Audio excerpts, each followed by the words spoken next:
제가 지난주에 서울에 교육 관련 회의가 있어서 올라갔다가 KTX를 타러 왔어요. 역에. 그런데 시간이 많이 남아서 그 역에 있는 CGV에 있는 그 앉아 있을 공간이 있어요. 영화를 보러 갈 시간은 없었고 앉아 있을 수 있는 공간이 있는 그곳에 갔는데 사람이 굉장히 많은 거예요.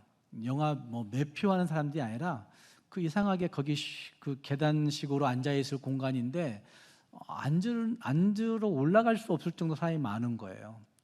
그래서 왜 그렇게 사람이 많을까 했는데 보니까 하얼빈 영화의 시사회가 열린 것 같아요. 그래서 사람들이 아직 시사회가 직접적으로 열려진 게 아니고 아직 연예인이 온 것도 아닌데 기다리고 있는 사람들이 있는 거예요. 많은 사람들이 거기서 기다리고 있고 거기를 통과해야 우리는 앉아 있을 수 있는 공간으로 가게 되는데 막 거기에 갈 수 없을 정도 사람들이 많은 거예요. 그러니까 이제 보디가드들이, 경호원들이 들어가라고 막 그 가이드라인을 거기 안으로 들어가라고 막 외치는 거예요. 들어가세요, 들어가세요 막. 그래가지고 그 가이드라인 안쪽으로 사람들을 막 밀어넣고, 그리고 이제 우리가 걸어 올라가서 제가 좀 앉아 있으면서 한참 동안 그런 생각을 해봤어요. 사람들은 도대체 뭘 그렇게 기다리고 있을까? 그 기다려서 어떤 마음이 들까? 모든 일을 제쳐놓고 기다리면서 그들에게 얻는 건 과연 뭘까? 이런 고민을 저는 해봤습니다. 제가 연예인을 좋아하는 마음이 그렇게 사모하는 마음이 없어서인지 모르지만 정말 얼마나 많은 시간을 보내면서 정말 그들에게 무엇이 얻어질까라는 고민이 저한테 잠깐 들었던 적이 있었습니다. 그러면 또 이런 생각도 해봤습니다. 예수님을 기다린다고 이야기하는 우리들이 진짜 예수님을 얼마나 기다리고 있을까? 요즘은 가는 데마다 캐롤이 울려지고 있고 부여지는 데마다 트리가 있고 이러는데 과연 정말 우리는 예수님을 얼마나 어떻게 기다리고 있는가? 예수님이 오심을 정말로 간절하게 사모하고 있는가? 이런 생각을 해보게 되었습니다. 여러분, 예수님을 정말 사모하십니까? 정말 여러분 예수님을 기다리십니까? 2024년 이 성탄절에도 나에게 예수님이 오셨으면 하는 마음이 여러분의 마음 가운데 있으십니까? 오늘의 말씀에는 예수님의 오심을 간절하게 기다렸던 사람들이 등장합니다. 그런데 자기의 아들이 주인공이 될 수 없는 걸 알아요. 그럼에도 불구하고 예수님의 오심을 간절하게 기다리고 있는 부부가 등장하고 있는 겁니다. 어쩌면 그들의 간절한 기다림, 간절히 소망하는 그 소망이 그들에게서 태어난 그 요한에게 잘 전달되어져 그 요한은 진짜 예수님의 오심을, 메시아의 오시는 길을 정말 개척하는, 예수님의 오시는 길을 예비하는 그런 사람으로 만족스럽게 살아간 것이 아닐까라고 생각되어질 정도로 그 요한의 부모들은 예수님의 오심을 절실하고 간절하게 기다리고 있는 모습이 오늘의 말씀에 나타나고 있습니다. 오늘 함께 읽은 말씀을 통해서 이 사가랴와 엘리사벳, 요한의 부모인 사가랴와 엘리사벳이 얼마만큼 예수님을 어떻게 기다리고 준비하였는지 생각해 보시면서 우리도 그 예수님을 잘 준비해 볼 수 있는, 예수님의 오심을 진짜 기다리고 사모할 수 있는 우리 모두가 될 수 있기를 주님의 이름으로 축복합니다. 함께 읽은 말씀 가운데서 그들은 하나님 앞에서 살아가는 것으로 예수님의 오심을 준비하고 있는, 기다리고 있는 모습이 거기 등장합니다. 함께 읽은 말씀 6절 말씀에 이런 말씀이 등장합니다. 이 두 사람이 하나님 앞에 의인이니 죄 모든 계명과 규례대로 흠이 없이 행하더라 라고 말씀하고 있는 말씀이 6절에 나타나고 있습니다. 이 두 사람이 누구 앞에? 하나님 앞에 의인이라고 말씀하고 있고, 하나님 앞에, 그리고 중간을 탁 떼고 생각해 보시면 마지막은 하나님 앞에 무엇하더라? 행하더라. 이렇게 말씀하고 있는 말씀이 6절 말씀이라고 말할 수가 있습니다. 8절 말씀에도 그 말씀이 등장합니다. 마침 사가랴가 그 반열의 차례대로 제사장의 직무를 누구 앞에서 행해요? 하나님 앞에서 행한다고 말씀하고 있습니다. 오늘의 말씀을 보시면 하나님 앞에서라고 하는 말씀이 5번 15절, 17절, 19절에도 등장하면서 하나님 앞에서 살아가고 있는 사가랴와 그의 부인 엘리사벳에 관한 이야기가 거기에 등장하고 있는 것입니다. 어쩌면 하나님 앞에서 그들은 의인이었고 하나님 앞에서 흠이 없이 살려고 몸부림치는, 그래서 흠이 없이 행한 그런 사람들이라고 말할 수가 있습니다. 또 제사장의 직무를 행하는 사람들이었는데 그것을 하나님 앞에서 행했단 말씀은, 아니 제사장의 직무를 행하니까 하나님 앞에 살았겠지, 그렇지 않습니다. 제사장의 직무를 사람 앞에서 얼마든지 하는 사람들이 많았던 시대였고 지금도 그럴 텐데, 아마 그들은 그 제사장의 직무를 하나님 앞에서 하나님 두려워하는 마음으로 행하고 있었더라라고 하는 말씀이 여기에 나타나고 있는 것이죠. 이렇게 볼 때 하나님 앞이라고 하는 말씀은 그들의 일상적인 삶의 모든 영역에서 그들이 어쩌면 직무적인 측면에서 일하고 있는 직무적 영역에서만이 아니라 그들의 삶의 일상에서도 여전히 하나님 앞에서 하나님을 의식하며 살고 있는 그런 모습을 잘 보여주고 있다고 말할 수가 있는 것입니다. 하나님 앞에서라고 하는 말씀은 뭐뭐 하는 척 하지 않는 태도라고 말할 수 있을 것입니다. 의인인 척 했던 것이 아니었을 것입니다. 어쩌면 가장 자상한 아버지인 것처럼 살지 않았을 것입니다. 하지만 가장 사랑이 많은 엄마인 것처럼 살아가는 그런 모습이 아니었을 것입니다. 이해심이 많은 사람인 것처럼 사는 것이 아니었을 것입니다. 강한 남편처럼 살아가는 것이 아니었을 것입니다. 정말 함께 읽은 말씀처럼 하나님 앞에서 있는 그 모습 그대로, 하나님 앞에서 있는 모습 그대로 하나님 앞에 서고 있는 그런 모습을 나타내고 있는 것이죠. 그것을 의인이라고 하는 말씀과 같이 연결되어 말합니다. 하나님 앞에 의인이 이렇게 말씀하고 있는데, 의인이라고 하는 말씀은 그들의 겉모양이 그렇다는 것이죠. 어쩌면 하나님 앞에서라고 하는 말씀은 내면에 하나님을 항상 의식하고 있는 태도, 모양이었을 것이고, 그것이 겉으로 드러난 그 모습에서는 그들이 의인의 모습을 갖추었다고 얘기할 수 있는 부분이 하나님 앞에 의인이며 라고 하는 구절이라고 말할 수가 있는 것이죠. 그들의 삶이 의로움을 가지고 있었다고 말할 수가 있는 것입니다. 하지만 그들의 의로움은 제사장이었기 때문에 나오는 것은 아니었을 것입니다. 누가복음 2장 25절 말씀에 거기에 의인이라고 한 단어와 경건함이란 단어가 함께 어우러져 등장하고 있는 것을 볼 수 있습니다. 25절 말씀이 이렇게 말합니다. 시므온이라 하는 사람이 있으니 이 사람은 의롭고 경건하여 이스라엘의 위로를 기다리는 사람이었더라, 이렇게 말씀하고 있는데, 의롭고 경건하여 라고 하는 말씀을 생각해 보시면 누가복음의 용례에서는 바로 이 의인이라고 한 단어와 경건함이라고 한 단어가 함께 어우러져 쓰여지고 있는 것을 볼 수가 있습니다. 1장에서는 하나님 앞에서라는 단어와 의인이라는 단어가 함께 어우러져 있는 것이고, 2장에서는 의인이라고 한 의로움의 모습과 경건함의 모습이 함께 어우러져 등장하고 있는 모습을 볼 수 있다는 말입니다. 누가복음에서 쓰이고 있는 의인이라고 한 단어는 의로움을 표현해내는 행동, 의로움의 태도, 의로움의 모양을 의미하는 것에 틀림이 없습니다. 그런데 그 의로움을 이야기하고 있는 이 디카이오스라고 하는 헬라어는 디카이오스 그 자체가 행동, 태도 이걸로만 있는 것이 아니라 디카이오이라고 하는 내면의 경건함이 있을 때 디카이오스가 등장할 수 있다는 사실을 말해주고 있는 것을 볼 수가 있습니다. 그러니까 내면의 경건함이 있는 모습이 있을 때만이 어쩌면 의로움의 모습이 나타날 수 있다라고 하는 것을 누가복음의 용례에서는 의인과 경건함, 하나님 앞에서와 의인, 이걸 같이 어우러져 사용함으로 보여내고 있는 것이라 말할 수가 있는 것이죠. 어쩌면 우리는 껍데기 신앙에 익숙한 시대를 살고 있고, 누가복음이 기록되어지고 있는 그 시대에도 마찬가지 겉만 번지르한 신앙인이 많았던 그런 시대를 우리는 볼 수가 있습니다.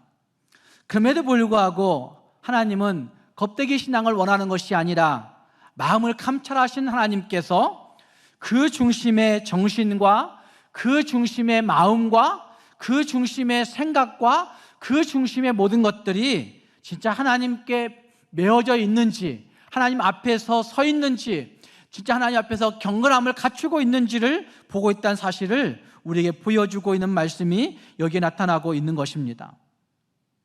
하나님께서는 하나님 앞에, 주님 앞에 우리의 중심이 어떠한지를 보고 싶어 하십니다. 하나님은 우리의 마음이, 우리의 생각이, 우리의 태도가, 우리의 내적 경건함이 어떤 모습인지를 항상 원하고 있다는 말입니다.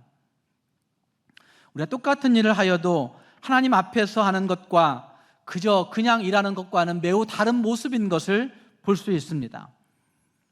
우리 교회는 매일 평일에 노인 일자리로 오는 지하를 청소하시는 어르신들이 있습니다.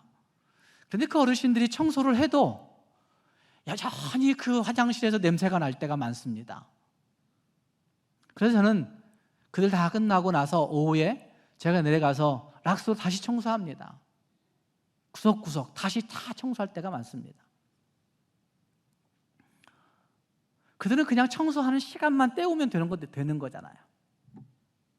물이 얼마나 묻어 있는지, 그것이 냄새가 나는 것인지 상관없어요. 그냥 물만 스르르 지나가고 나면 괜찮은 거잖아요. 하나님 앞에서 하는 모습은 매우 다를 것입니다. 꼼꼼하게, 그것이 하나님이 사용하실 거라고 생각하는 마음 가지고 해야 되지 않겠습니까? 빗자루로 쓸 때에도, 걸레를 가지고 걸레로 닦을 때에도 아마 하나님 앞에서 하나님이 보신다라고 생각할 때에는 그 손놀림과 마음 태도가 다를 거라는 말입니다. 하나님께 보여드리기 위해서 살아가고 있는 그 모습, 내적 모습이 있을 때 외적 태도가 진짜 의인의 모습으로 나타날 수 있다는 사실을 성경은 우리에게 증거해 주고 있는 것입니다. 이렇게 볼 때 하나님 앞에서 살아간다라고 이야기하는 그 신앙의 모습은 하나님의 눈을 의식하는 것이라 말할 수 있습니다. 하나님의 눈을 의식하며 살고 있는 태도를 말하고 있는 것이죠. 어쩌면 신앙의 차이를 이야기할 때 우리의 기준 중에 가장 중요한 기준이 바로 여기에 있어야 된다고 저는 생각합니다. 하나님의 눈을 의식할 것인지 아니면 사람의 눈을 의식할 것인지, 하나님을 의식하며 설 것인지 사람의 인정을 받기 위해서 살 것인지 매우 중요한 문제일 것입니다. 지난 주간에 구청에 기부하면서 여러 사람들이 그런 얘기를 해요. 목사님, 그 쌀 좀 싸놓고 그럴듯하게 사진 좀 찍으시지 왜 그걸 자꾸 안 하세요? 이렇게 얘기해요. 작년에도 안 하고 올해도 안 했어요. 저 쑥스러워요, 사실은. 그런 데 가면 그럼 왜 북구청원 갔냐고 이러시잖아요, 여러분들이. 청장하고 친분이 있어요. 제가 그 아들 위해서 열심히 기도했던 목사였어요. 그 아들은 지금 열심히 의사하고 있어요. 제가 그의 고등학교 때 책도 사주면서 기도해준 가정이니까 평소에 찾아가서 만나면 이상하잖아요. 그럴 때라도 한번 가서 얼굴 보고 얘기 나누고 오면 좋겠다 이런 생각이 있으니까 만나러 가는 거예요. 그래서 사진 찍고 거창하게 대동하면서, 우리 교인들도 그럴 분들 계실 거예요. 목사님이 좀 사람들 대동해서 다니지 나도 좀 데리고 가서 좀 거기 좀 소개도 시켜주고 좀 얼굴도 좀 비춰주고 이러지. 그러기 원하시는 분 있으면 얘기하세요. 그냥 데려가 드릴게요. 항상 제가 그런 걸 별로 원하지 않아서 안 하는 거죠. 하나님 보시는데 굳이 그렇게까지 꼭 사진 찍어서 공개해야 되고 알려져야 되고, 작년 사진이 하나도 없는 거예요. 그래서 올해는 아까 그 사진은 수배한 거예요. 보여주려고, 여러분 보여주려고, 이런 거 했다고 보여주려고.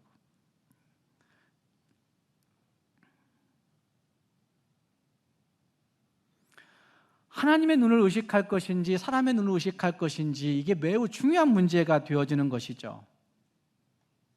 먹고 살기 위해서 어쩔 수 없이 하는 의무감에 사는 것과 습관적으로 하는 것과 진짜 하나님 앞에서 살아가는 태도의 모습은 매우 다를 것입니다. 예수를 믿어도, 예수 이름으로 선한 일을 하여도 습관처럼 하는 사람들이 있고 하나님 앞에서 하는 사람들과는 매우 다른 모습일 것입니다. 예배를 안내하는 안내위원을 할 때에도, 주차 봉사를 할 때에도 어쩌면 봉헌위원으로, 헌금위원으로 활동할 때에도, 어쩌면 여러분들이 행하고 있는 다양한 섬김의 일들을 교회 안에서 행할 때에도 정말 하나님 앞에서 행하는 것과 습관적으로 하는 것과는 매우 다를 것입니다. 제가 어제 그 추위에 튤립에 상토를 덮었어요. 지난 주간에 튤립을 심었어요. 그런데 너무 추워진 거예요. 튤립 구근이 얼어 죽을 것 같았어요. 한 3cm 정도밖에 흙을 덮지 않았기 때문에 아주 죽을 것 같아요. 근데 우리 교육자들이 저한테, 목사님 오늘 꼭 해야 돼요? 오늘 꼭 해야 돼요? 그래서 제가 그랬어요. 우리가 추워 죽을 지경이니까 저것들도, 저 구근들도 추워 죽을 거야. 그러니까 해야지. 그리고 어제 했어요. 다 덮어놨어요.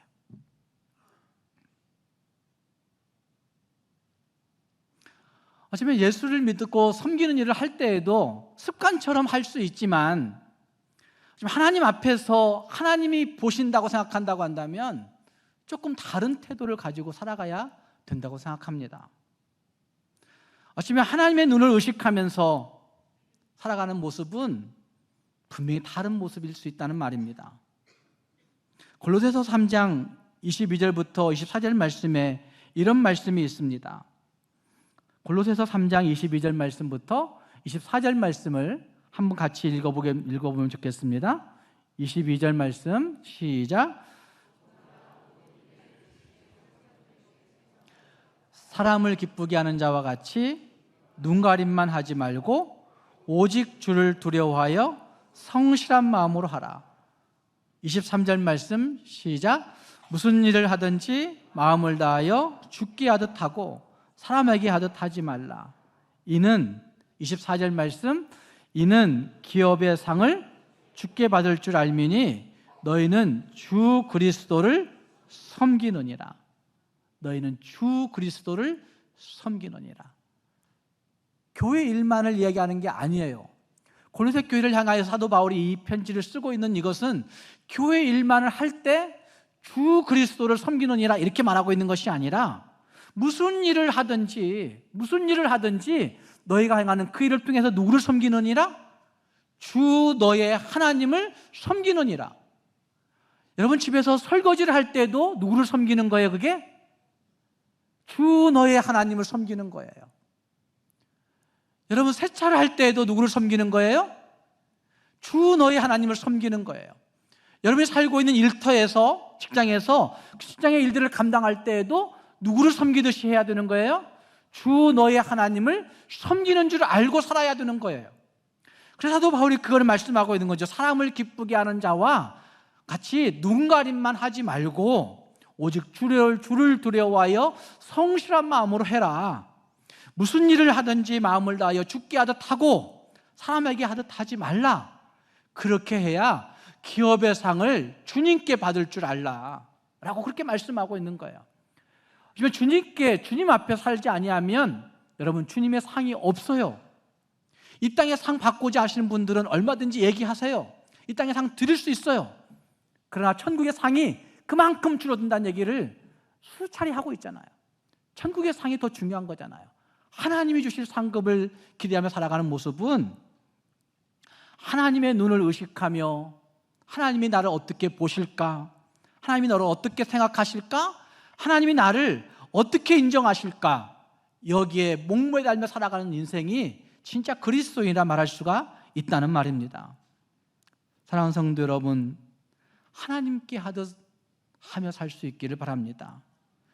주 그리스도를 섬기는 자세로 우리의 모든 삶을 그렇게 살 수 있기를 바랍니다.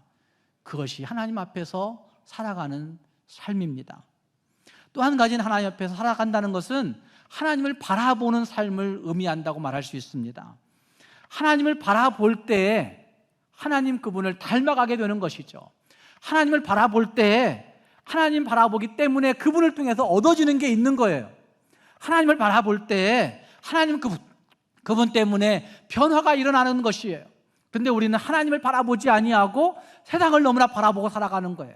세상의 인정받음을 바라보고, 세상의 명예를 바라보고, 세상에 추구하는 물질을 바라보고, 세상에 내가 얻을 명예를 존중하면서 바라보는 모습들, 세상에서 내가 얻을 그 존중감, 자아 존중감을 바라보고 우리는 살아갈 때가 너무나 많이 있는 겁니다.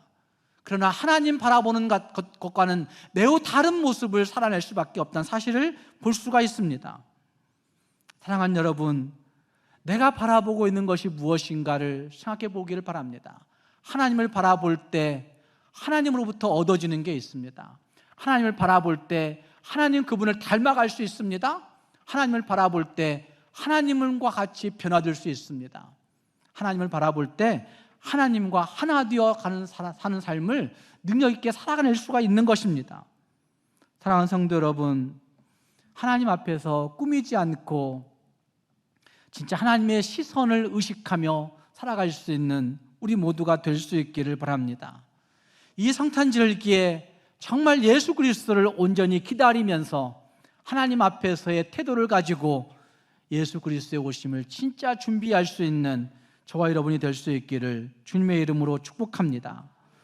두 번째, 그들은 주의 오심을 준비할 뿐만 아니라 기다릴 뿐만 아니라 기도하며 성령 충만한 모습을 가지고 기다렸던 것을 볼 수 있습니다.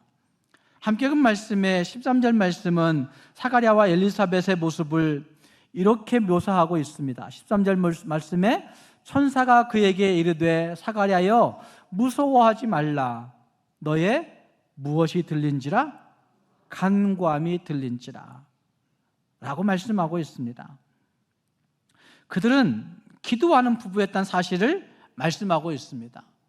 여러분, 이 기도 한 번 정도 했을까요? 두 번 정도 했을까요? 아니면 평생 했을까요? 어떻게 생각하세요? 평생 한 기도입니다. 하지만 그들은 하나님 앞에서 평생 기도하며 예수 그리스도의 오심을 준비하고 기다렸던 사람들이라고 말할 수가 있습니다. 한 번, 두 번 어쩌다 한 것이 아니란 말입니다. 또 이렇게 말하면 어떤 분들은 사가랴와 엘리사벳은 제사장이었으니까, 성전에서 기도한 일이 전부였으니까 기도했겠지, 당연히 기도한 사람들이야 라고 얘기할 수 있겠지만, 여러분, 당시에 제사장들이 기도하지 않았습니다.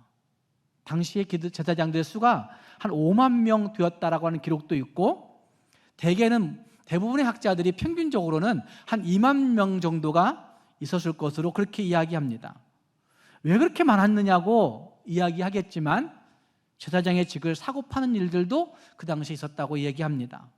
그래서 그걸 통해서 돈을 벌이를 하는 사람들이 있었기 때문에 참 많은 제사장들이 있었고 2만 명이 넘는 제사장들이 있었기 때문에 일주일에 한 번씩 제사를 드린다고 할 때 제사를 드릴 수 있는 날이 2만 명에게 얼마나 올까요? 24반열로 나눠가지고 몇 명씩 짝을 지어서 제사를 수종들게 했다 할지라도 그들이 제사를 드릴 수 있는 확률, 제사를 집리할 수 있는 확률은 얼마나 되었을까요? 참 어려운 일이었습니다. 그러니까 다시 말해서 그 많은 제사장들이 기도하지 않아도 되는 시대를 살고 있었다는 사실을 볼 수가 있다는 말이죠. 제사장이기에 당연히 기도했더라, 이것이 아니다라는 얘기를 하고 싶은 거예요. 또 어떤 분들은 그렇게 얘기합니다. 그들은 자식이 없었으니까 기도했지요, 이렇게 얘기하시는 분들이 있어요. 성경을 조금 읽으신 분들은 그럴 거예요. 7절 말씀이 이렇게 얘기합니다. 7절 말씀 보십시오. 엘리사벳이 잉태를 못함으로 그들에게 자식이 없고 두 사람의 나이가 많더라, 이렇게 말씀하고 있어요. 자, 잉태하지 못함으로 기도를 시작했어요. 그런데 지금은 그들의 나이가 어떻게 됐어요? 많았어요. 그러니까 아이를 낳지 못할 정도의 사람들이 되어버렸어요. 처음에 기도는 자식을 낳지 못해서 시작할 수도 있었을 거예요. 기도의 동기가 되었을 수 있다는 말입니다. 그런데 그들은 그 기도를 중단했어요? 중단하지 않았어요? 중단하지 않았어요. 수년을 지나서 하나님이 자식 주시지 않을 것 같은 그런 절박한, 이제 끝났구나 라고 생각하는 지점이 있었을 거예요. 그때도 기도했을까요? 안 했을까요? 그때도 여전히 기도하고 있었던 겁니다. 그래서 지금 여기 그들이 그 기도하는 가운데 하나님의 천사의 음성을 듣고 있는 모습이 거기에 나타나고 있는 겁니다. 그들의 시대 가운데 기도하지 않는 많은 모습들은 얼마든지 찾아볼 수가 있습니다. 당시 영적으로 그 시대는 하나님의 말씀이 끊겨버린 암흑기였다고 이야기합니다. 말라기 선지자가 하나님의 말씀을 예언하고 난 다음 예수님 오시기 전까지 400년 정도가 시대적으로는 암흑기였다고 이야기합니다.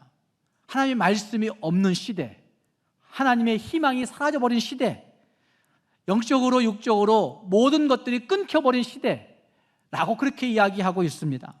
그러니까 그들이 말씀이 없는 시대를 살고 있는 영적 단절기, 암흑기를 살고 있던 그 시대였는데도 불구하고 그 사가랴와 엘리사벳은 무엇하였더라? 기도하였더라. 희망이 없는데도 불구하고 무엇하였더라? 기도하였더라. 모든 것이 암울한데도 불구하고 무엇하였더라? 기도하였더라. 이렇게 말씀하고 있는 말씀이 여기에 등장하고 있다는 말입니다. 어쩌면 많은 제사장들이 형식적으로 제사를 드렸을 수도 있고 형식적으로 어쩌다 한번 1년에 어쩌다 한번 교회 들어가 성전에 들어가 기도할 수도 있었을 것입니다. 그런데 그들은 성전을 떠나지 아니하고 지속적으로 매일매일 하나님 앞에 기도하고 있었던 것이죠. 개인적인 갈망을 기도했을 것이고 그들 부부의 갈망을 하나님 앞에 기도했을 것이고 어쩌면 민족의 회복을 위해서 열심히 기도했던 모습이 그들에게 있었던 것을 볼 수가 있다는 말입니다. 사무엘상 1장 15절 말씀에 우리가 잘 알고 있는 한나의 기도 이야기가 거기 등장하고 있죠. 한나의 이야기가 등장하면서 사무엘상 1장 15절 말씀에 이런 말씀이 있습니다. 한나가 대답하여 이르되 내 주여 그렇지 않습니다. 나 술 취한 여인이 아니에요. 이렇게 말하는 거예요. 나는 마음이 슬픈 여자입니다. 포도주나 독주를 마신 것이 아니라 무엇한 거라고 얘기해요? 하나님 앞에 무엇했어요? 내 심정을 통한 것뿐입니다 라고 얘기하는 거예요. 내 심정을 통한 것뿐입니다. 여러분, 이 사가랴와 엘리사벳도 마찬가지 한나와 같이 하나님 앞에 그 심정을 통하는 기도를 수십 년 해왔던 사람이라는 사실을 여기에 볼 수가 있다는 말입니다. 사가랴라는 이름의 뜻은 여호와께서 기억하신다라는 뜻을 갖고 있습니다. 하나님께서 기억하신다. 어쩌면 하나님이 기억하신다는 이름의 뜻처럼 그들은 하나님 기억만 해달라고 요청하며 기도했을 수도 있습니다. 그런데 25절 말씀에 보시면 누가복음 1장 25절 말씀을 보시면 이런 말씀을 엘리사벳이 고백합니다. 25절 말씀 같이 읽겠습니다. 시작. 주께서 나를 돌보시는 날에 사람들 앞에서 내가 부끄러움을 없게 하시려고 이렇게 행하심이라 하더라. 잉태하고 난 다음에 엘리사벳이 간증하는 거예요. 주님께서 나를 돌보셔서 사람들에게 부끄러움 당하지 않게 하시려고 이 아들 주셨구나, 이렇게 외치는 거예요. 하나님이 기억하시니까 돌보아 주시고, 하나님이 기억하시니까 자기의 그 부끄러움을 하나님이 감춰주시고 회복시켜 주셨다라고 그렇게 말씀하고 있는 말씀이 여기에 나타나고 있는 것입니다. 사랑하는 여러분, 예수 그리스도의 오심을 준비하고 기다리는 우리 모두가 진짜 해야 될 가장 중요한 것이 있다고 한다면 기도입니다. 기도하며 준비해야 되는 겁니다. 기도하며 기다려야 되는 겁니다. 기도하며 하나님 앞에 하나님 기억만 해주십시오, 하나님 기억만 해주시면 되겠습니다 라고 요청하는 우리가 되어야 된다는 말입니다. 또 한 가지는 읽었던 말씀 가운데서 그들은 성령 충만한 부부였던 것을 볼 수 있습니다. 15절 말씀에서 그들을 이렇게 표현합니다. 성령의 충만함을 받아 라고 그렇게 이야기하고 있습니다. 모태에서부터. 그리고 41절 말씀에서도 성령 충만을 묘사하고 있고 67절에서 성령 충만을 이야기하고 있고 80절에서도 성령 충만을 이야기하고 있습니다. 여러분, 이 세례 요한이 이렇게 어릴 때부터 충만함을 입었다라고 하는 사실은 15절 말씀에서 모태에서부터 성령 충만함을 입었다라고 하는 말씀에 그 해답이 있습니다. 그러니까 아이를 잉태하는 그때부터 아니, 그 전부터 사가랴와 엘리사벳은 무엇한 사람이라고 말할 수 있는 거예요? 성령 충만한 사람들이라고 말할 수가 있는 거예요. 그렇기 때문에 성령 충만한 그들이 그 아이를 잉태하면서 그때부터 하나님 앞에 더 충만스럽게 아이를 양육하고 아이를 위해 기도하고 행했다고 말할 수가 있는 것이죠. 어쩌면 성령 충만한 부부가 성령 충만한 아이를 태어나게 만들었고, 성령 충만한 부부와 성령 충만한 그 아이가 이 세상 앞에 하나님의 역사를 이루어내는 하나님의 사람이 되어 있는 것을 볼 수가 있습니다. 요한이라는 이름의 뜻은 하나님의 은혜의 선물이라는 뜻을 갖고 있습니다. 은혜의 선물이라는 뜻을 갖고 있는 것이 요한이라는 단어인데, 요한은 아마 정말 하나님의 은혜의 선물처럼 이 땅을 잘 살아갈 수 있었다고 말할 수 있는데, 그 이유는 그 부모의 성령 충만함에 있었던 것을 볼 수 있다는 말입니다. 성령의 도우심을 확신했기 때문에, 성령의 도우심이 그들에게 있었기 때문에 그들은 주변의 조롱과 멸시에도 굴하지 아니하고 꿋꿋이 잘 참고 인내하면서 주님의 오심을 기다리는, 준비하는 그런 사람들이 되어 있었던 것입니다. 사랑하는 성도 여러분, 기도하는 사람들에게 희망이 있습니다. 우리 민족이 2024년을 지나가면서 굉장히 큰 어려움에 직면해 있다고 말들을 많이 합니다. 여러분, 얼마나 나라와 민족을 위해 기도하고 계십니까?